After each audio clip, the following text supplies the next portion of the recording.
Programming Throwdown, Episode 80, Concurrency. Take it away, Jason. Hey everyone, we're trying something new. We have a couple of people already, which is really great. It's pretty cool that we got to sort of work out some of the kinks and things like that. And we were trying out Discord. So we have a Discord channel. You know, this is something that I've mentioned off and on for years and years. Basically, we have Facebook, we have a Google Plus page, we have Twitter, we have all these different media. We have email, which is where we probably get most of our traffic. You know, we've all these different things, and people can't really talk to each other. You know, because if someone posts on Facebook, you know, they're only posting to 1/n of the people, right? If someone emails us, you know, other people can't respond to that, right? And so with Discord, you know, we're hoping that we can get something where, you know, people can ask. The one thing is you'll be able to listen to the show live, which is pretty cool. So we're actually broadcasting live on Discord. But then also, like, more importantly, people can ask questions. We set up a little questions channel. And you know, we can answer them live, or sometimes, you know, probably the majority of the questions, we actually just email back that person and we don't really talk about it on the show. We also get a lot of the same question. You know, I think the most common question is sort of like, should I go to college or should I do a nano degree and things like that? And we answer that directly to that person. And so this way, it's like if someone asks questions by default that go there, you know, can be seen by everyone. You can really help other people out with your question. Obviously, you know, our email still works, so email is not a problem. But I figure we'll try this out and we'll see how it goes. New things are always good. Yeah, and actually, Patrick's right? on this, which is that's one thing that separates this from every other platform. Is Patrick himself is on this one. Well, I am right now, anyways. You're pretty bearish on the Discord. I am bearish on social anything. Yeah, I can understand that. Do you use Slack at work? Probably not, right? No. Okay. Yeah, makes sense. Cool. Well, I walk over to people's desks and am reminded why I went to sit in the same office. That's a good point. I am somebody the other day who was like literally just a foot away, and then I kind of realized, wait a minute, I should just talk to this person. So yeah, we'll just jump right into it. So my first news article is 15 years of SparkFun. So SparkFun's an awesome website. They do a bunch of really cool projects. My guess is, I know they have a store too, right? So if you want to buy like a linear servo or something like that, or Arduino board, they sell them there. They sell some really cool kind of battery, you know, different form factors of batteries and things like that. But the thing they're most known for is just having really cool articles and having really cool how-tos and things like that. And they're celebrating 15 years, which is really neat. So not only is this article just a yay type article, but also they really go through and document the entire 15 years, and they're very candid about, you know, this is year one. I don't remember exactly who started it, but the person who was writing this, and they're like, this is year one. I'm by myself, like in my basement, starting SparkFun, you know what I mean? And they go through kind of the whole evolution of SparkFun, so it's pretty cool to read. Yeah, so hobbyist electronics components, that's how I would describe it. But yeah, specializing in having really good documentation instead of obscure data sheets. Yep, yeah, it totally makes sense. That's crazy about 15 years. I don't even know when I was a first customer. It was early, but it wasn't 15 years ago. Yeah, it's wild. I had no idea that they had been around that long. I didn't get into robotics till very, very late. So, yeah, for me, it's the first thing I bought was maybe a year ago or something. But yeah, it was really cool. And I'm curious. I'm going to go search my email and figure out when the first time I bought something from them was. It's going to take a while. I'll do my news story instead. So my news story is building a CPU in the web browser. This is something I ran across. I think it was on Hacker News, where someone was doing a show, Hacker News, and they were, I guess, practicing their web skills. But I did play this for a while, and I found it pretty interesting. And so we've talked about, I believe, NAND to Tetris before, which is a similar idea, starting with the lowest level gates and building up more complex digital logic gates, and all the way up until you have a processor. And NAND to Tetris, even sort of programming the processor and going onward and upward. But this one, I think, stopped short of that. I didn't do all of the from scratch. I did get, I think, to all the way through the adder. So starting with, I believe you start with a NOR gate. So using a NOR gate, building up all the other gates, building up various logic components, and then an adder. Nice. And they have a little playground canvas that you can drag components on to build them. And then once you sort of unlock a new component, then your sort of next lesson uses that, or is allowed to use that component. And so if you're interested in that kind of thing and want a super low barrier to entry, you can head on over to nandgame.com, or we'll have a link in the show notes, and you can try that out. Yeah, very cool. I played, I think it was Human Resource Manager, something like that. Yeah, we made it. Sure. I made it a tool to show one show, and that was very, very satisfying. And so, yeah, I'll give this a shot. I think those games are just super, super fun, because it's the idea of, I built something and then I am now able to sort of replicate that thing. And then you end up with like so many layers of indirection. So you have this really complex web. It's just really cool to watch. Yeah. So this one's a little less polished from a UI standpoint than something like the Human Resource game, or so it's called like TIS 8000 or Shenzhen IO. Mm-hmm. There's a couple of others that are in similar veins. This one's a little less, it's somebody mostly just sort of practicing. Well, not to be offensive, but from the way I understood the way it was posted, it was someone sort of learning to do a sort of web app. But they made something that was pretty cool and doing. Cool. Nice. My next one is, again, about Discord. Why Discord is sticking with React Native. This was super interesting. So basically, for people who don't know, React Native is a way where you write JavaScript in HTML. Actually, they call it, I think, RSX or something like that, but it looks a lot like HTML. And basically, it will sort of transpile that into an app. Like it will basically, distill that down into a native app. And so, in this React Native system, you say, I have a button, and then I have, a label, et cetera, et cetera. And then you say, okay, I want an iOS app. And it goes and does all sorts of magic, and you end up with an iOS app that is native. So it's, as opposed to something like Unity, where, you're manipulating basically individual pixels on the screen. And so if you make a button, it's going to look exactly the same on everyone's phone, like pixel for pixel. But that's not really what people want. What people want is, if they're on iOS, they want it to feel like an iOS app, and the same for Android, right? Also, an incredible amount of work has gone into making those buttons and those text boxes and making sure the keyboard doesn't pop over the text box and all of that stuff, right? And you don't want to reinvent all of that. That would be very tough. So, and even if you did, it wouldn't be like the one people are used to, right? So React Native kind of gets around a lot of that. I mean, it's not a silver bullet, right? So for example, if the keyboard just interacts differently with text boxes on one platform and the other, then it could be on Android, you're covering up a text box with a keyboard and it's really ugly, but on iOS you're not. And so you have to sort of finagle all of that so that you get something that looks nice on everything. And so this article is just all about a team doing that and that whole experience. So they kind of document their whole journey with React Native. So I thought that was pretty cool.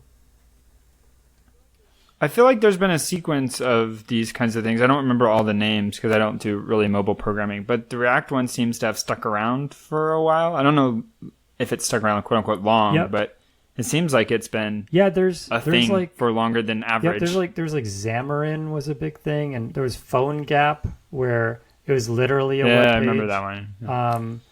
And a lot of these kind of died out. it seems like React Native, for whatever reason, has just stuck. So.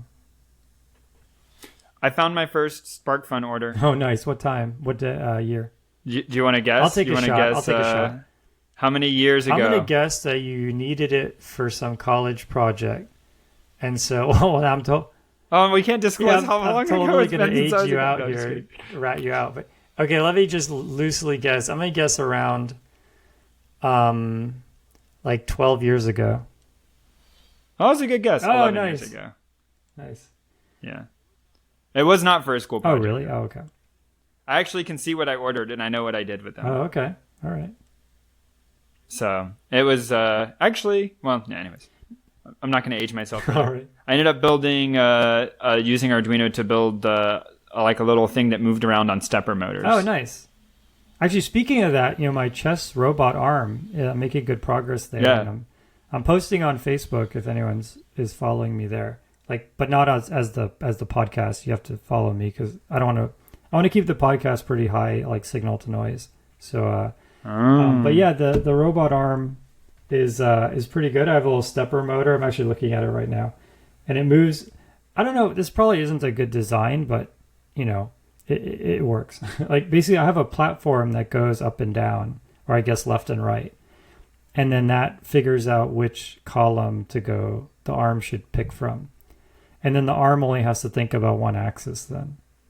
Oh, that's nice. Yeah, so it seems to work pretty. I mean, it's not as fast, I think, as having an arm that could. It just needs to work. But yeah, I mean, for me, this is a huge accomplishment because I actually I burnt a motherboard or melted not a motherboard. I melted a breadboard because no one told me that you're not supposed to put 7 amps through a breadboard.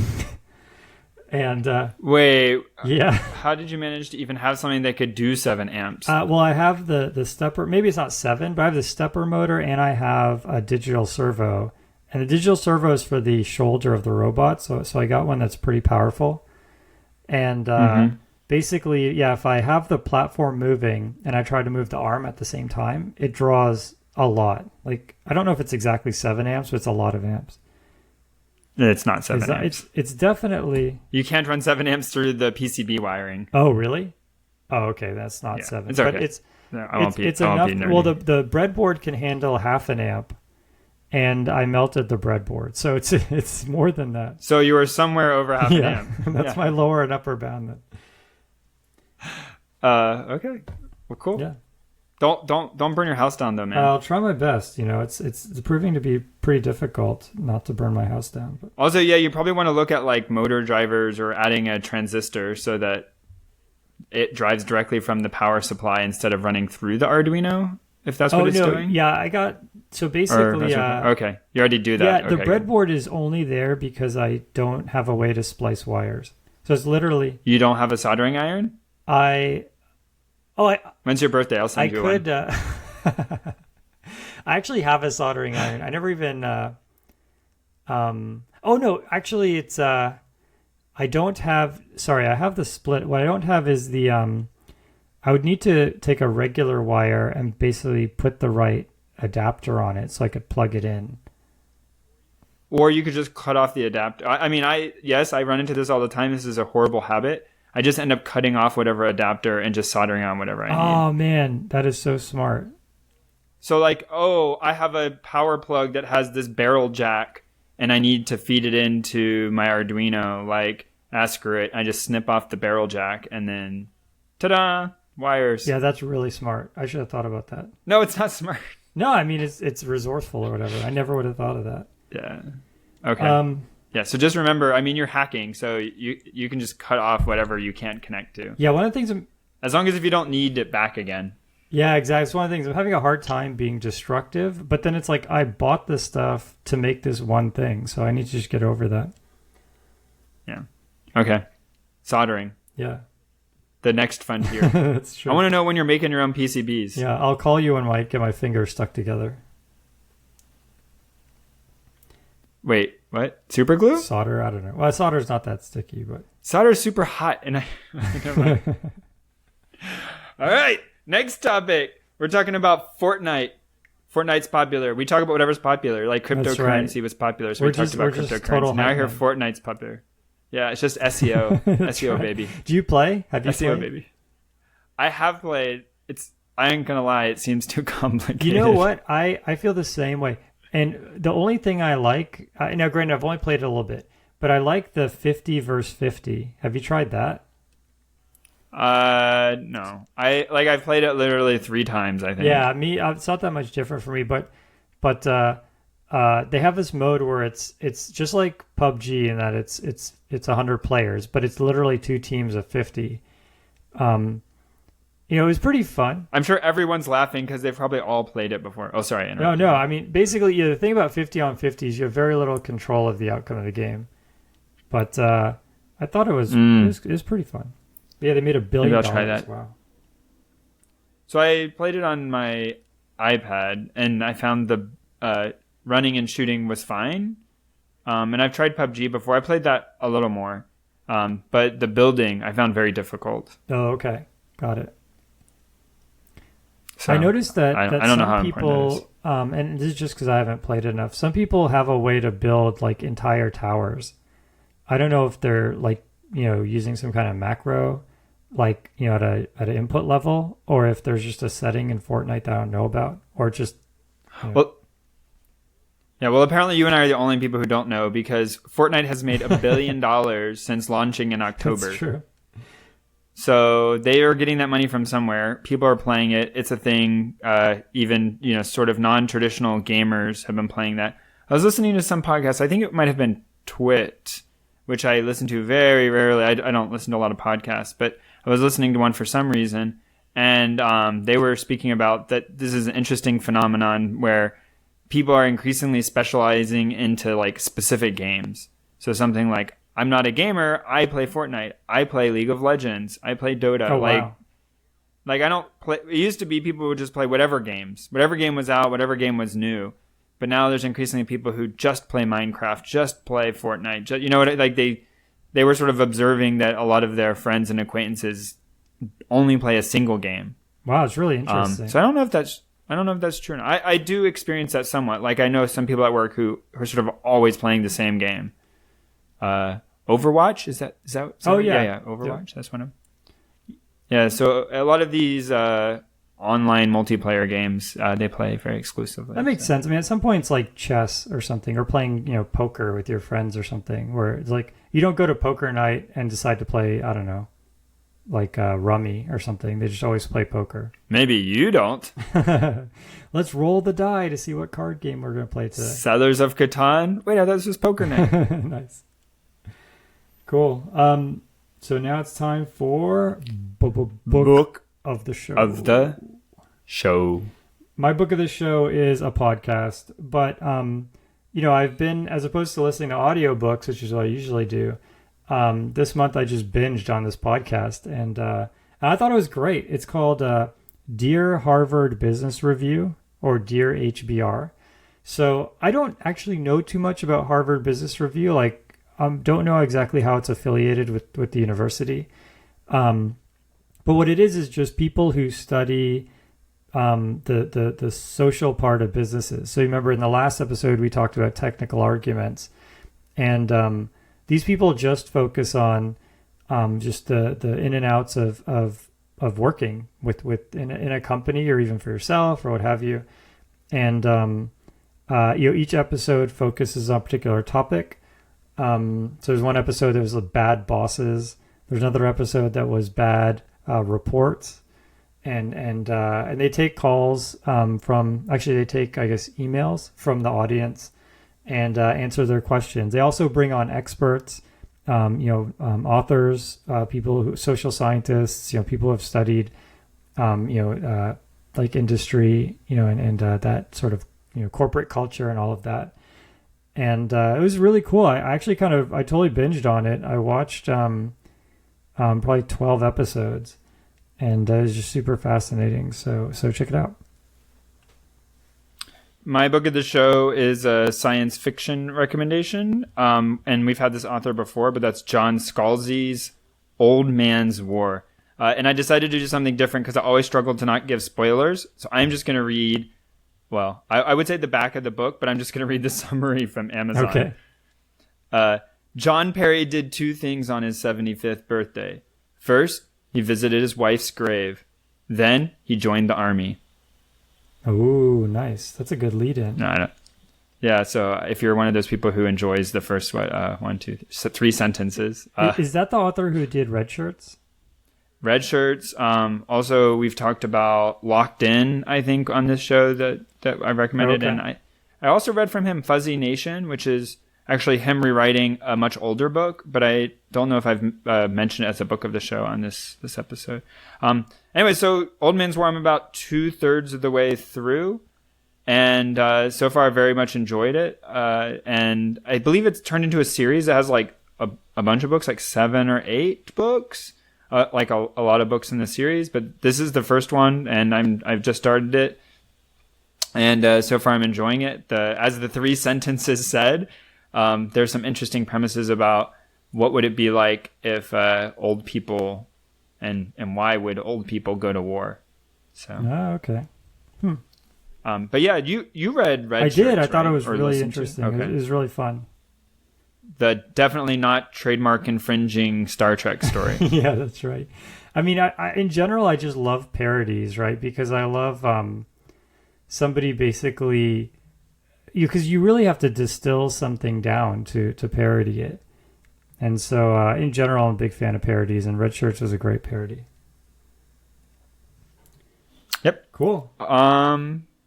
I listen to those on Audible because I have a commute, and so I spend a lot of time listening to audiobooks, get through a fair number of them, and I always listen to them on Audible. And if you would like to support the show and you would be interested in trying to listen to a free audiobook, you can go to audibletrial.com/programming throwdown, and you can get a free 1-month membership, which gives you a free book, 1 credit for a book.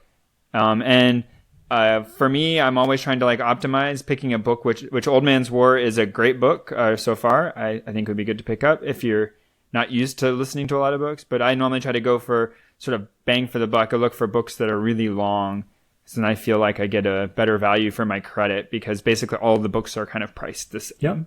Yep. But we have a whole litany of recommendations through the show notes of various books that both Jason and I have recommended that are available on Audible. So check it out. Yeah, the other thing, I started listening to the podcast on Google Play, and at least on Android, the Google Play app has all sorts of issues. Like, I don't know if it was specific to that podcast, but basically what would happen is if you would pause it and then resume, it would start over.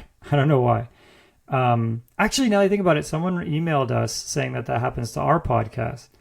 I think it's just an issue with Google Play, but it turns out there's also podcasts on Audible, and so you can actually get Dear HBR and other podcasts on Audible. They don't cost any money as long as you have a subscription, and if you already have an Audible subscription, it's a much better user interface than the Google Play. Oh, I didn't know that. Yep. Cool. If you don't want to support us on Audible, you either already have an Audible account or you want to support us in another way, you can check out our Patreon. So that's patreon.com/programming throwdown. And, I post the episodes there. So they give you, any patron has a high quality, RSS feed. So if you are subscribed to us on Patreon, don't use the RSS feed on programmingthrowdown.com. I mean, you can, but the one from Patreon is super, super high bandwidth. It's meant for patrons. It's meant to get you the episode like as fast as possible. And so check that out. All right. Time for our tools of the show. Tool of the show. My tool of the show is PyTorch. So if you've ever heard of Torch, Torch was a library written in Lua, and it basically gave you a lot of tensor type operations. So for example, if you want to multiply matrices, add matrices to each other, create like a neural network for doing some kind of AI project, you could use Torch. The thing about Torch was, it was written in Lua, and so it was hard to really make it play nice with other libraries. So for example, if you wanted to read some data from H5 and put that into your Torch model, You'd have to count on Lua having, an H5 or HD5 reader, and that's, Lua just doesn't have as much support as other languages. So they went ahead and basically ported all of Torch to Python. And so PyTorch is exactly what it sounds like. It's really, really sharp. I've been using it quite a lot lately. And in the past, I've used other similar libraries. So I've used Keras, I've used TensorFlow, I've used Theano. I've used pretty much all of these. And I think PyTorch is by far the best. And it's actually sort of taking over. You're just seeing more and more projects being done in PyTorch. And it's really a phenomenal library. It's the design also. I mean, basically, all of these libraries or programming languages, really anything, they have the benefit of hindsight, right? So, in the case of PyTorch, they really just looked at all these other libraries and said, what can we do differently? And they've made some really, really good design decisions. So if you want to do some cool AI project, or if you even need to do any type of sort of math-heavy project, check out PyTorch. It's really nice. I mean, NumPy is good. The big difference between PyTorch and NumPy is that PyTorch can run on the GPU. There's a lot of differences, but that's sort of the big one. I would say if somebody said, "Hey, I want to do some math project that has a lot of heavy math in it, and I need it to run really fast," then you could do it on PyTorch on the GPU. It'll scream.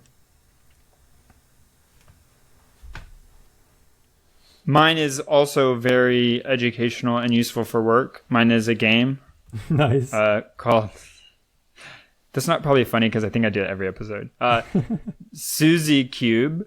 I did my homework this time. It is available on both iOS and Android. Nice. And this is a platformer in the style of, for me, it's most like Super Mario Land 3D, which is a Wii U game that I play with my kids that we like. It's very much in that style. And you're a cube character moving around in a 3D world. But most platformers or games of that type I struggle with on tablets or phones. But the controls are done really well. And the game is a sort of good balance of feeling like you're making progress without just being like cruising through. This is super easy, no problem whatsoever. And I believe it's $3 or $4. I think it was $4. But so it's not super expensive, and it was a good time. I've not beaten it yet. I'm only about 4 or 5 levels in, but I'm enjoying it. And it has the common trope, I guess, of you can get through the level, which is a sort of feat of its own, but then there's also hidden stars, some of which are more hidden than others. And there's 3 stars on each level, and trying to find those is nice. An additional challenge. Nice. That's super fun. Yeah, I love games that do that, because that way it's like you have really 2 goals when you're playing on these puzzle games. The first goal, I mean, assuming it has a good story, is to really experience that whole story. And then the second goal is to solve the puzzles.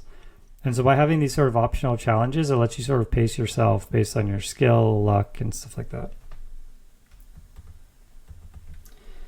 Yeah, so check it out. Cool. All right, on to the topic, concurrency, or as we kept saying before the show, cryptocurrency. Concryptocurrency. Yeah, concryptocurrency. I think there's a crypto coin in there. Yeah, we should start this.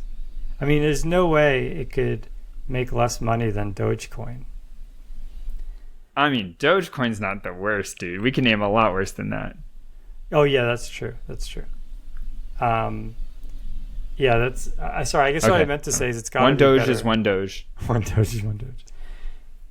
All right, so concurrency. So, yeah, I mean, how do you? That died. Why would you do concurrency? Yeah, Patrick. Why would we bother with concurrency? Why not? Concurrency is a way to. Most people know that. Well, I guess there are a couple ways, but the main one is people know that there's more than one core in modern day computers and even phones. Yep. Almost everything seems to have more than one core. I think even the newest Arduinos have, anyways. It's true. Maybe not cores. Arduino. Yeah, probably even Arduino. Definitely some of the Arduinos, Raspberry I think. Pi does. Oh, yeah. Okay. And so if you want to leverage more than one of these, you need to do more than one thing at a time. You need to take concurrent work. And the normal programming we do, when you think about sort of writing C++ or Java, JavaScript, I guess it will have to think about exact application. But if you're writing an application level programming language, Go, when you're doing that, you're writing a set of instructions you expect to execute sequentially. And the processor may do what's called reordering, but you expect it to roughly execute in order. And there's a lot of things that have these dependencies. First do this, then do that. Yeah, you basically, it's a guarantee, right? So if you say like x plus 2 and next line is x times 10, if those are swapped, you're kind of in big trouble. That's true. But there are certain things you can run in parallel or swap and not get into trouble. Like x equals 2 and a equals 5. Right. Yeah. But it's done behind the scenes. Yeah. But we'll pretend that doesn't exist for now. And so concurrency is a way to be able to do, like that example, x equals 2 and a equals 5. If you want to run those at the same time, you would get done faster. However long it takes to do that assignment, instead of having to take time to do it twice, you would get it in wall clock time, the time to execute it just once, because they would happen on two different processors that are independent and can both take care of it. Yeah. Just to explain, so there's CPU time, which is basically like how many clocks does it take to do something, and then there's wall time, which is how much total time. So if you have 100 things you need to do, the amount of CPU time is probably fixed, let's say, right? But if you could do 50 of them on one core and 50 on the other, you could half your wall time, even though your CPU time hasn't changed. Yeah, and this is so when you talk about concurrency, you're talking about trying to get some amount of this, I guess you'd say, parallelism. Mm-hmm. And there's a lot of things that talk about it, and formalisms, and even when I was studying up for this a little bit, remembering from college these Petri nets and ways of describing parallel accesses. And then I guess the analogy I always hear is that, there's different kinds of tasks which are more or less suited to concurrency. And the example is that if you have 9 ladies, you can't have a baby in 1 month, but you could have 9 babies in 9 months. Right. So if you have one, if they can only have one at a time, I guess this is an oversimplification and a slightly awkward example, but it's one that was always taught to me. Octomom proves you wrong. Yeah. Okay. This is a bad example. Well, let's assume take twins out of it or multiples out of it. Yeah. And what you're trying to say there is that some tasks you really do, as Jason was saying, first I need to take X and add 2, and then I need to multiply by 10. And if you do those differently, then you're going to have an issue. And so splitting that task, as simple as it sounds, onto 2 processors isn't going to go faster, because one of them is just going to be stuck with nothing to do. So some tasks have these large sequential dependencies, and because of that, it just takes a while to do that. And adding more processors, you could duplicate that work. You could do more of it. So if you had to do some image processing, one way to get parallelism is to take a whole image and do it on processor 1 and a whole image and do it on processor 2. But depending on the task you're doing, it may be possible to do like the top half on processor 1 and the bottom half on processor 2. And the two different scenarios are that if you're going to do both images all the way to the end, the total time taken, wall clock and CPU time, is the same. But if you're only going to do one image, in splitting the image in half, the first image comes out sooner wall clock time than if you have one processor doing image A and one processor doing image B. And that's an advantage often, because often we worry about how long until we get the first answers out or the soonest answers out. Think about things like video games. In video games, you need to get the whole frame rendered in a certain time. So doing a lot of the different tasks in parallel helps you get that frame out sooner.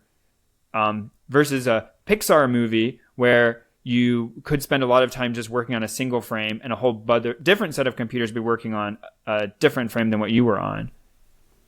Yeah, exactly. Another reason why you want concurrency is if you have a lot of asynchronous calls that you have to make. So for example, let's say you have a web server and somebody, goes and hits your web server. You want to hit a database, get some information from that database, and then send that information back to that person and wait for that person to get it, right? So you're doing a lot of waiting. You're waiting for the database, you're waiting for the person to get your reply, right? Sometimes you have to resend the reply if they didn't get it, things like that. And I mean, imagine if the web server just ran in one thread. So like while it's doing all this waiting, nobody else could get on your website. That'd be terrible. I mean, most requests, it depends on a lot of factors. Let's say they take a second. So that would mean you can only have one person per second on your website.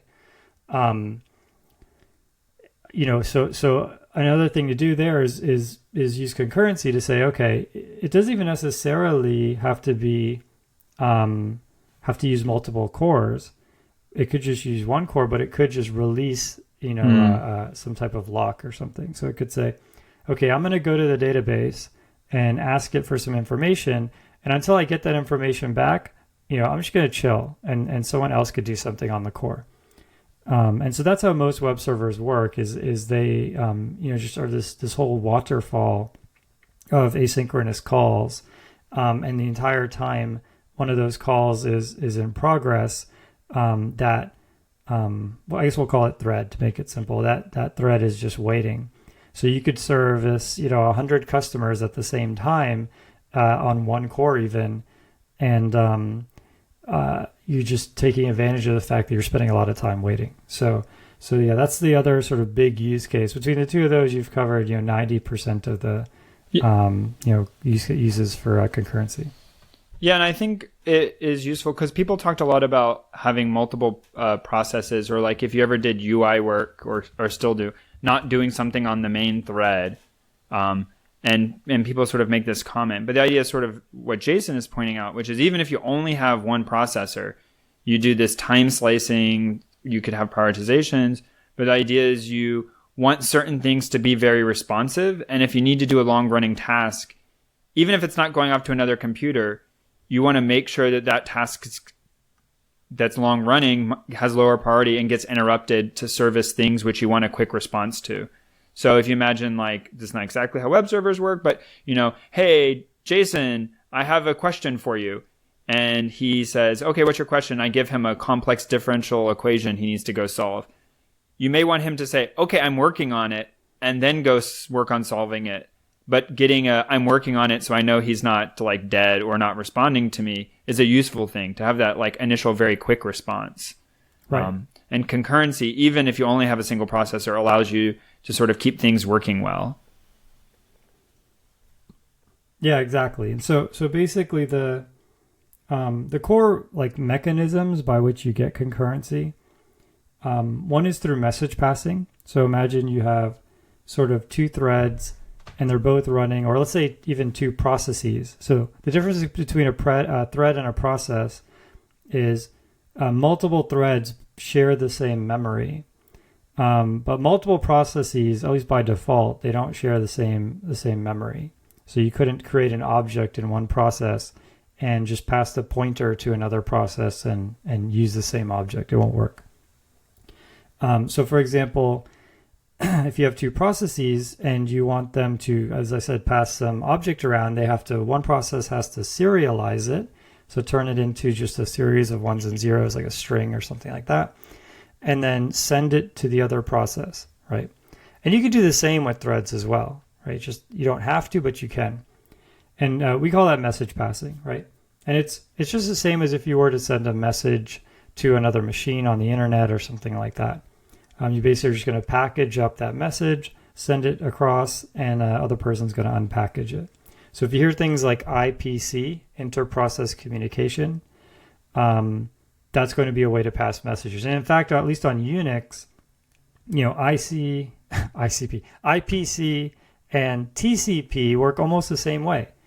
Like you can actually open a socket to another process on your machine, or you can open a socket to yahoo.com or something like that, and it's almost the same code, right? So it's really kind of it's meant to work that way, right?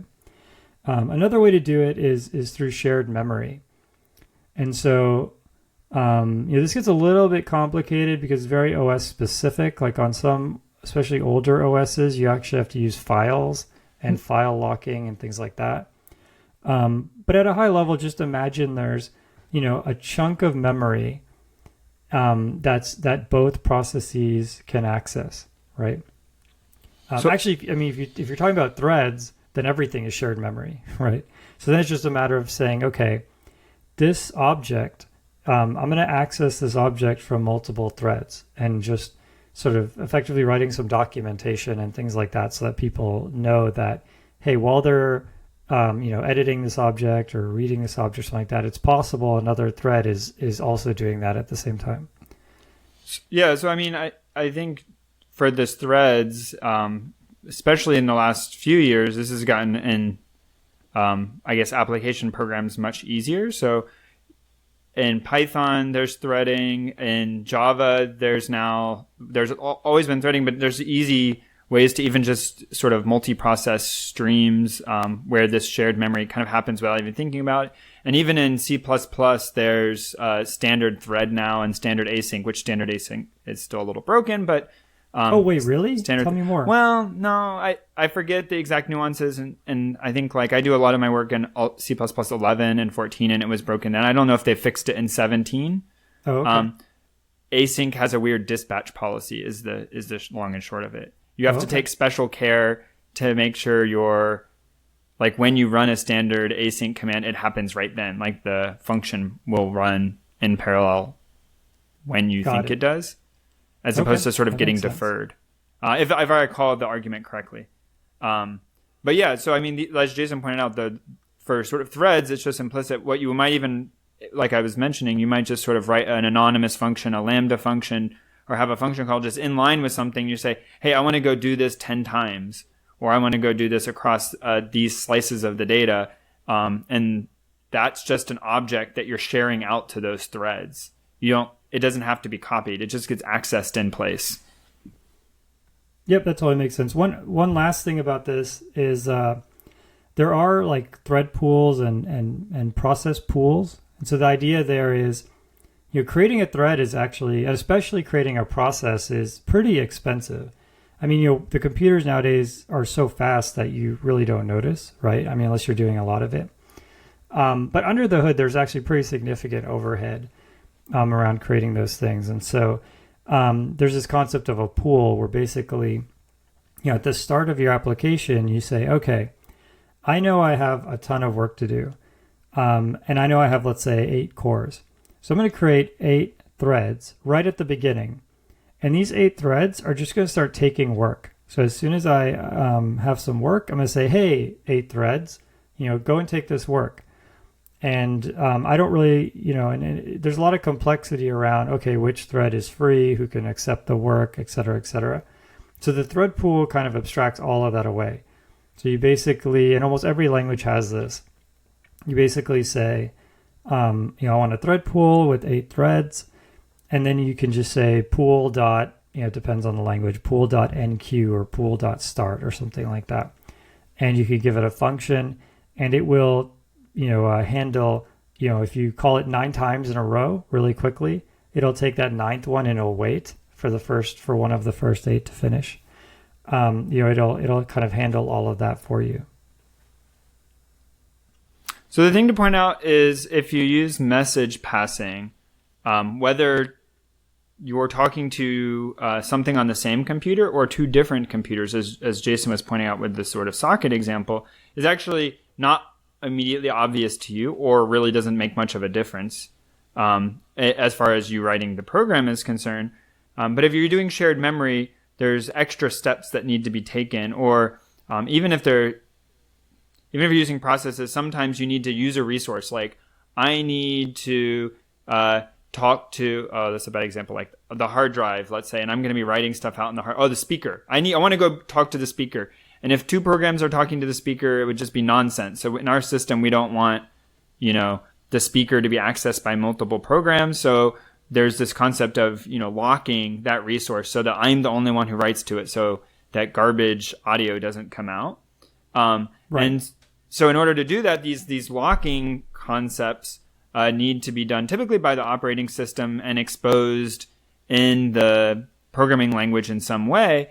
But they allow you to sort of do coordination. And the things you would hear are semaphores, mutexes, locks, and they come in a variety of forms. But roughly, they're all around this, making sure that you don't collide in how you're trying to change or use something. And what that amounts to is mutexes are mutually exclusive, which says there's some bit of code, and I want to guarantee that when I run this bit of code, I'm the only person with regards to some signal. And that is, if there's two threads running the exact same function, it's probably the same block of code. You only want to be executed one at a time. But it could be two different things. You want mutexes in order to protect maybe, like I said, the speaker. And so you want to say, hey, I have a mutex. Anytime someone's going to use the speaker, then they're going to acquire the mutex. And you know that when you acquire the mutex, that you're the only one who will be talking to the speaker at that time, because everybody else is mutually excluded. And then you get into a conversation about, instead of just doing this with a variable where you could end up with a race condition, but even if you avoid it, the nice thing about mutexes is they often have the built-in concept that instead of polling, where the processor is busy in a very tight loop, just going, are you free? Are you free? Are you free? Are you free? Are you free? There's normally more sophisticated mechanisms where you'll be able to put the other threads into a state where the processor is free to do other work, put them effectively to sleep, and have them get woken up when the mutex is free for them to acquire. And that has the advantage of allowing, again, the computer to process more stuff. So as Jason's example, when something goes off to use the database, you don't want to just sit there saying, is the database transaction done? Is it done? Is it done? You want to sort of be notified, okay, hey, I'm done now, and receive that signal, so you're not locking up all the computer processor just asking, are you done? Yep. Yeah, and so the mutex implementation, even on every language, it comes with a lock object. And so what the lock object does is you say, hey, lock this mutex. And what that will do is it will lock it, and any point from that lock call onwards, you have total ownership. No one else is in that code. Or if someone else has the lock, it'll just wait. So a common problem is a common problem with multi-threading is that you could end up saying, okay, I want to lock this object because I want to increment it, and then you have another object you want to lock, and you want to, let's say, print that you incremented it. And if you have different threads sort of locking different objects, you can end up like causing the system to be really, really slow and not realize it. Like because it's not, you're tracing through your code and you're saying, oh, this function's pretty quick, this function's quick. It's very hard to know like how long a lock will take, because you kind of have to think about what else is going on in the system. Yeah, that's right. And this is sort of these shared memory versus message passing, and there's a variety of other things are, I guess, a formal way of describing it. But what I often find in practice is that you see somewhat of a kind of hybrid solution. So what I've seen kind of the most for when someone actually has to go handle raw concurrency themselves is in a language like C++ or Java, you end up spinning up some threads to do something, and you have a queue that describes, sort of each of the things you want done, and you put a lock on that queue. And so you effectively get a kind of low cost, lightweight message passing interface where I have a job queue of things I want to go execute it. It might be like parameters or little messages that have come in or pieces of an image. And I sort of add a description of the work to be done to a queue. And then I have however many threads that spin up. And when a thread wakes up, it tries to acquire the lock on the queue. It reads the data out of the queue and then releases a lock, does its work. And then there's typically an output queue where when it finishes, it acquires the lock on the output queue, puts the data in, unlocks it, and goes back and tries to get something from the input again. And if you just sort of do that, over and over again, you end up with an effectively what looks a lot like message passing, but and that the sort of inputs and outputs are going into a shared structure, but the individual things themselves aren't shared. The individual sort of parcels are, but you might have a read-only something that's shared. Like you might only pass the pixel coordinates of the image to process, but the image itself is kept read-only. So even though it is shared, you're not really editing it, and you don't run into maybe the same complexity you might if everybody was simultaneously editing the image. Yep. Yeah, exactly. So yeah, the two big pitfalls are, one is race conditions.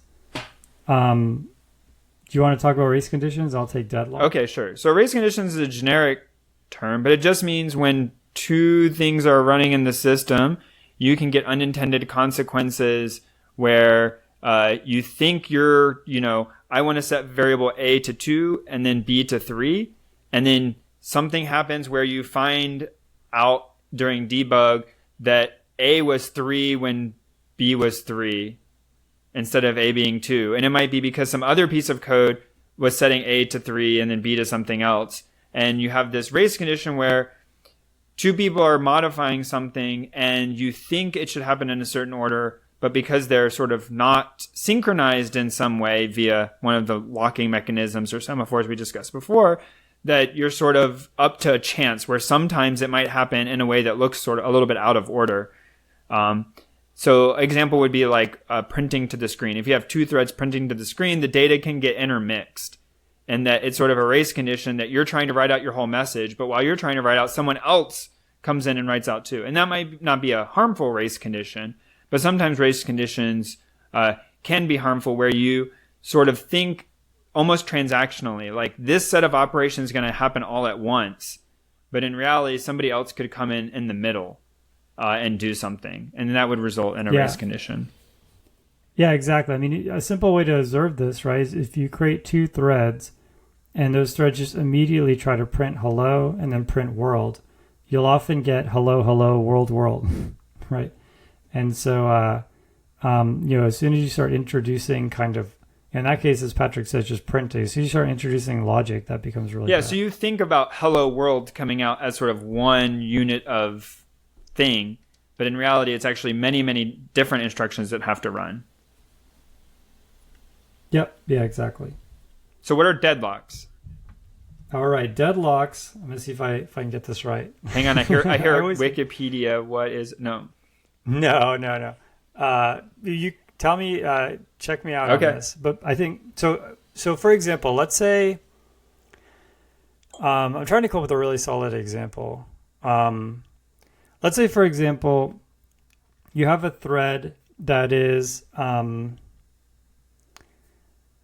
Let's say you have some type of database, and that this database is holding information to email. So it's some kind of reporting database, right? And then you have a reporting. So you have a thread for just kind of managing that database. Then you have a reporting service, and this service, takes things from the database and actually sends them out over email, right? And so you have these two threads. And so you have a sort of mutex. So when the database is updating, the service has to wait. And when the service is, pulling something from the database to send it off, the database has to wait to update, right? And so now someone goes in and introduces, let's say, multi-part messages. So, or like some kind of instant message or something like that. So the database is updating. And while the database is updating, the database gets this request that says, okay, send an instant message. I need this to go out immediately. So it, waits on the server. It says, hey, service that's sending out these emails, I need this to go out right away. But the service that's sending the email, they are in this loop where they are waiting for the database to finish updating. So because remember how they work, right? They wait for an update and then they check it. So they're waiting for the database to update.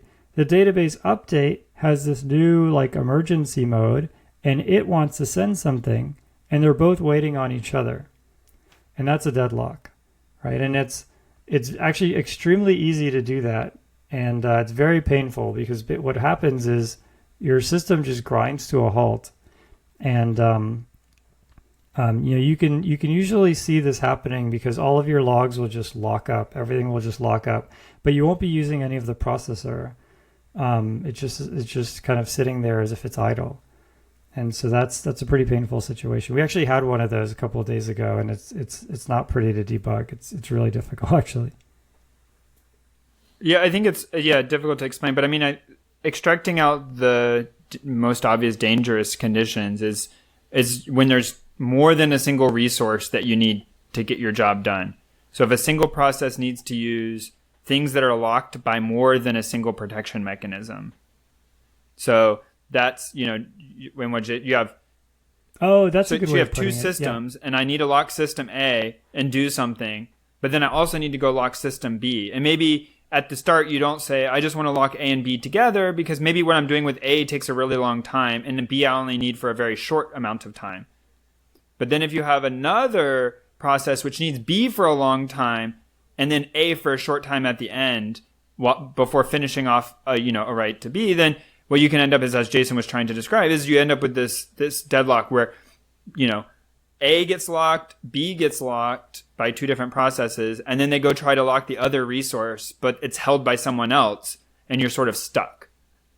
And this happens, it sounds really like, oh, I'll just never do that. But as Jason was saying, it's actually pretty subtle that you're doing this, because in a really big system, there's often many locks flying around and being locked and unlocked, and people are trying to write codes efficient. And for me, the thing that I sort of, when we deal with them at work as often as possible, and we'll get to this in a second with advice, is try to just use a single lock until that's not working for you, and to actually prove that that's inefficient. So if you have multiple things that need protection against race conditions or need mutexing, try to just lock them all together, even if that's less efficient. And so what that means is, say I need to, have resource A, and then there's also a resource B, but I'm not using it. But someone else might want to use B and share it. And so you say, I'll create a lock for A and a lock for B. But then now you have this opportunity where if someone else comes along and needs both A and B, they could end up in this race condition state. So instead, just say lock A and B at the same time. Like all of the resources which are prone to having this condition all sit under a single lock. Because if there's only one lock in the system, you actually never can have this problem. But that's an oversimplification. It doesn't always work, but it works more often than you think. And a lot of times, if you can do the work needed in the lock very, very quickly, then the amount of contention, the amount of time spent, as Jason was saying, waiting around for the lock to be freed, if it's low enough, then it kind of doesn't matter that there aren't these fine-grained locks. Yeah, exactly. I mean, very rarely do you need a lock for a long period of time, especially like if you follow that sort of design pattern that Patrick mentioned earlier. You're only accessing the lock to just like send basically signals around, and all of the work is happening outside of the lock. And if you kind of can follow that, then you never need so many locks. You never need that much control. Yep. But basically, both Patrick and I have done a lot of threading, and it's a total nightmare. It's very hard to debug. So I'll transition into my first bit of advice, which I just gave one, but I'll give another, which is a lot of times people think, I'll multi-thread this. I guess this is an early optimization problem again, but like I'm going to multi-thread this, or I'm going to add concurrency here, and what they're really just getting is complexity. There's a lot of overhead in not just these locks, but also, as Jason mentioned, spinning up threads, allocating, deallocating things. You tend to end up with more copying of the data because as you're trying to organize it and stuff. And so non-obviously, sometimes for instance, if you can only split it into sort of 2 or 3 threads, the startup and organization cost for having 3 threads do the work may not be enough to merit having the multi-threading. It might be faster just to have the single processor work on it and be done with it, rather than going through that overhead of trying to split it up into parts and parcel it out to everyone, because there's inherently more synchronizing and organization that has to happen as part of that. So my big cautionary advice is both have measurements in advance that show you need an improvement. And then when you go add or start adding it, add it in a simple way as you can and show that you're actually getting a speed up. Because it might be that the overhead dominates the cost and the actual computation, like we mentioned, setting a variable or doing a simple addition. If you're trying to multi-thread just doing an addition, that's not going to be ideal because addition runs really fast. And so unless you have a ton of additions to do, say I only have 5, but I'll put them in, 5 different threads and have it do it. The overhead cost is going to dominate there because the amount of work to be done is really small. Yep. Yeah, exactly. I mean, the biggest piece of advice that we could give is, don't do concurrency unless you absolutely have to. And even then, really try not to do it yourself. For example, let's say you need something that reads 1,000 files and, let's say, does some transmutation of those files and creates 1,000 new files that are slightly different, right? You could, it makes sense. Like you could use a thread pool and you could have all your cores reading these files and all of that.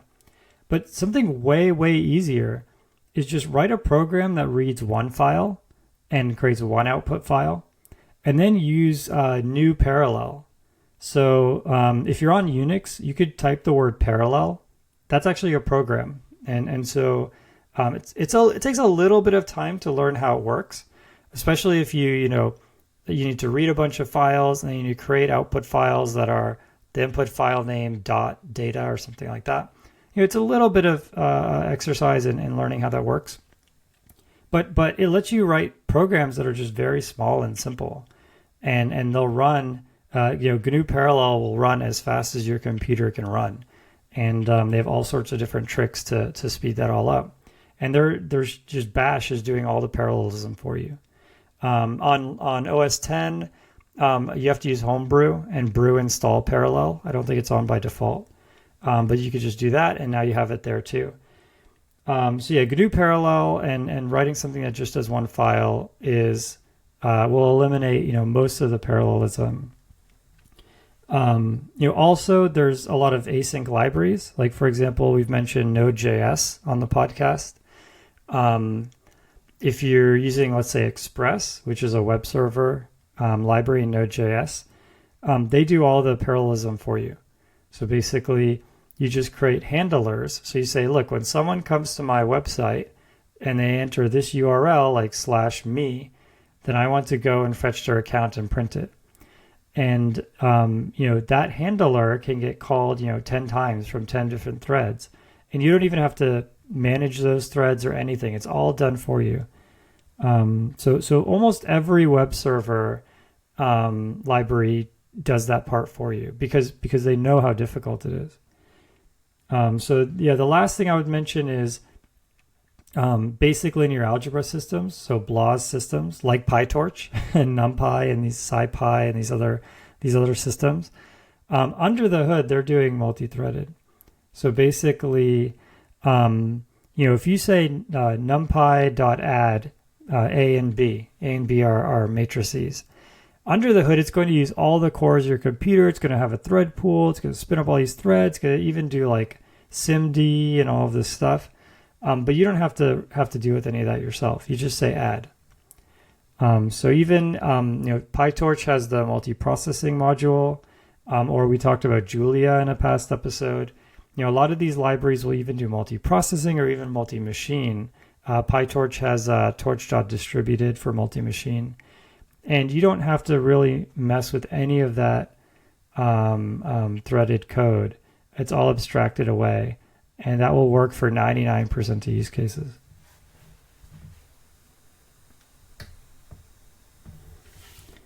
All right. So yeah, I think the other piece of advice is definitely do a lot of logging. Make sure, my last piece of advice is make sure that when you log the thread. So you can actually usually get the pointer to the thread object or something like that. That way you can kind of tell your threads apart. And yeah, definitely start small. Write lots of tests, unit tests and things like that if you have threaded code, because you're amplifying the amount of errors, and also the effect, the penalty of having an error is amplifying. Man, we had all this interesting conversation, and then we just basically said, and try not to do any of this. That's great. Yeah, exactly. I mean, people had to do it for you. I mean, like the Eternal Terminal thing that I wrote is full of threads. So you in your career, like it'll be very hard to get out of it. So our advice is, don't do it if you can help it. But both Patrick and I do multi-threaded code regularly, so you won't be able to get away with it all the time. Well, I look forward to probably not seeing any of you on the Discord. Well, we just announced it an hour ago. So, because you're Patrick. I thought, okay. Yeah, Patrick is going to go into recluse mode now. You had your opportunity. Yeah, you had the 2 hours. 4 or 5 There's people. There's three people who dropped by, so there we go. Or 4 people. Yeah, that's right. So you 3 people got a rare, exclusive chance to see Patrick actually engage in some type of multi-user forum. But mostly, you could actually just be streaming this to them and pretending like I was live. That's true. All right, catch you later.